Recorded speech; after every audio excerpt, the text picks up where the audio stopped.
It is our first episode back off the back of the Launch 2026 tour of Australia. We went to Perth, we went to Brisbane, went to Sydney, Melbourne. Man, it was awesome. It was 500 plus recruiters across the country that we delivered an amazing masterclass for. The part that got me excited was how many of you amazing podcast listeners were there. There's guys I met with that said, I've listened to every episode, which is almost 300 now, which is a bloody marathon. I met other people who said, I had one girl who said, I'm in recruitment because of this podcast, which I thought, what? She said, yeah, I was looking at joining recruitment. I wasn't quite sure. I came across your podcast, listened to some of your stuff and thought, this sounds amazing. And she's in recruitment because of the podcast. Man, I do this stuff in my studio and I don't think too much of it. And I put the good, vibes out and the information out and the episodes out. But to go and tour the country and meet you guys face to face, that was really fun. So thank you so much for all who joined. If you did miss out and you've heard all of the hype and you've seen all of the posts and all the excitement around what we delivered, we actually have one more that we're going to do online. Information will be below in the links. It'll be online for our New Zealand friends, for our South Australian friends that we couldn't get to, and then anyone regionally who just might not have been able to get to a capital city, or even those people who are in a capital city and just couldn't make it on that day. We will have one more, and that will be it. The show will be done forever. We're not going to repeat it. We're not going to do it again. It was a really, really good show, an hour of power, great guests, and yes, so that's coming up.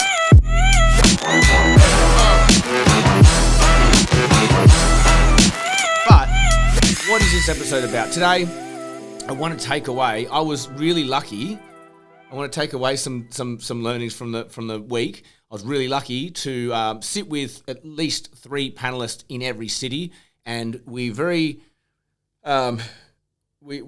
intentionally chose these guests because they were top billers, $1 million plus billers. When I say $1 million plus billers, none of them were on $1 million. Like we're talking like $2.3 million billers, $2.8 million billers. We had one guy who was a $5 million biller, and I know I've had them on the podcast earlier this year, but there was, when you go around the country and you meet these really successful people, all ilks of life, all different personalities, all different approaches, you do start to see some common traits appear. And that's what I want this episode to be for you, is like, what were the 4 main things I saw that really became quite a standard piece for these top billers? Because if you came to any of those shows, you would have heard the panel and gone, that's great. But then to see that correlation play out across the country, I thought was a good episode. So we'll get stuck into it.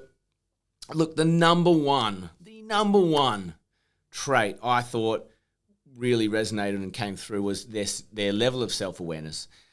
Top billers are hyper aware of themselves, what gets them going, what doesn't, where they are in relation to their week, their month, their year. Like, they're just super aware. They're aware of their behaviors and how they affect things. They're aware of, if they behave in a certain way, then, this is how that's going to affect their desk and the people around them. Just that level of self-awareness. The next step to that too, and I know a lot of people who are self-aware, but the critical part to that self-awareness that I saw was they would actually put action behind it. So it's one thing to say, oh, I'm really not great here, or I know that I perform best when I do this, or I know I perform best when I get a good night's sleep, or I know I perform best, or whatever it is that you're self-aware about. The next bit is that they'll put action in and a framework around making sure that they resolve that awareness. Whereas I know a lot of people who are self-aware, but, oh yeah, smoking's not good for you, I know that, but I still do it. It's that logic, right? Like, what, you're not actually doing anything about it. So it's one thing to be self-aware, it's the other thing to actually put into action, protocols and steps to kind of, amend whatever you're being self-aware around. So that was the first one. Self-awareness was categorically across the board. Like, just super, super self-aware, right?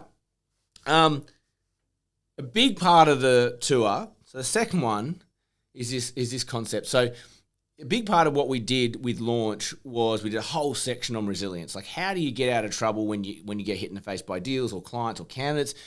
What are your protocols to get you back on your feet and ready to fight another day? Obviously, they're all very resilient in their own right, but what are those protocols? What is that get out of trouble? There was, again, a common trait within that sort of heading across the board, and it was going into problem-solving mode. So you could talk about breathing exercises, affirmations, going to the gym, whatever those protocols might be to get you kind of like back on the horse and getting out. But they all seem to come back to this, well, we have a problem, we need to solve it. That's really all it comes about. There's very little emotion about, their issues at their desk.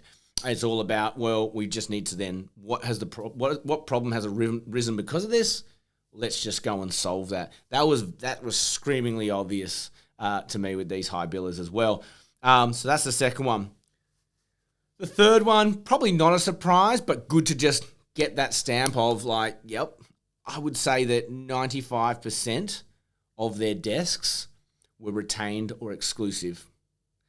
I'll say it again, at least 95% of all the guests I had on, their work was retained or exclusive. I think there was one person who said, we have a little bit of contingent just because of the market structure, but we are, more and more getting that retained work. And they were in construction, which notoriously is not a retained market. So, the world has changed, and I think that 20 years ago when I did recruitment, it was all contingent. The idea of exclusivity or retainer was literally reserved for executive headhunters. It's definitely made its way through to every single sector now. So that was a sort of big common thread across everyone across the country. And look, lastly, again, no surprises here, but the fourth sort of common trait with the 12 top billers I interviewed last week was relationships are absolutely paramount, absolutely at the center of their desk. It's all about clients. It is, hey, you like to be called at 7 o'clock at night, therefore I will be available at 7 o'clock at night. It is, I need to make sure I am top of mind when they have a need, therefore I'll make sure that I'm in constant communication with these people. I will make them feel good about themselves. I will be networking all the time. It is clients, clients, clients, clients, which is why I think retained makes sense, because you have to have those relationships to be able to ask for that exclusivity and retainer work. But yes, relationships was freaking everything. Like to the point of like, you get this whole generation who wants to hide behind their computers and do just texts and emails and messages. But even phone work to them was not enough. Like phone work, yep, it's all on the phone. That's an old school thing, but they are definitely meeting people. And I'm a huge advocate for that as well. Relationships is everything. When you've got loyal clients and who just advocate for you, not only do you get the work from them, they refer their friends. That's how I make so much of my, get so many of my briefs in, is just referrals from clients. Like, can you help my friend out? He's got a similar business. Or even like candidates, post-candidate care, whether you make the placement or not, like let's give them the same love and care because they're your biggest advocates in the market. Oh, my buddy's looking. Can you help him out or her out? So they're the four things. 1, self-awareness. 2, they're problem-solving, going to problem-solving mode when it comes to resilience. 3, almost 100% retained desks. And 4, the center of everything is client and candidate relationships. I just thought I'd bring you that. There's nothing special in there, but it's great to get that thread and that commonality and to sort of just share it with you guys. Again, thank you so much for last week. I had a blast traveling around the country. It was a really fun thing. I've never done anything like that before. Maybe we'll do it again. I don't know. But for now, it's time to get back to the podcast. It's time to get back to the desk and do what we love doing, which is recruiting. So that's all we have time for. As I said at the beginning, we have one more show for Launch 2026 in conjunction with the RCSA. It is an online session. It is available to anyone in Australia and New Zealand, actually worldwide, but it's the RCSA, so this is our jurisdiction. And we want to see as many people there as we can because honestly, if you go through my LinkedIn and you have a look at all the things I was tagged in last week, people were so pumped. It was like I've never been tagged in so many things. So come for the ride, get the brain juice, get the excitement. It's all about mindset and motivation for recruiters. It's all about pushing out your maximum pain tolerance so that you have the ability to take on more deals and make more money. Like, share, subscribe, helps us grow. As always, have an amazing day and may all your deals come true.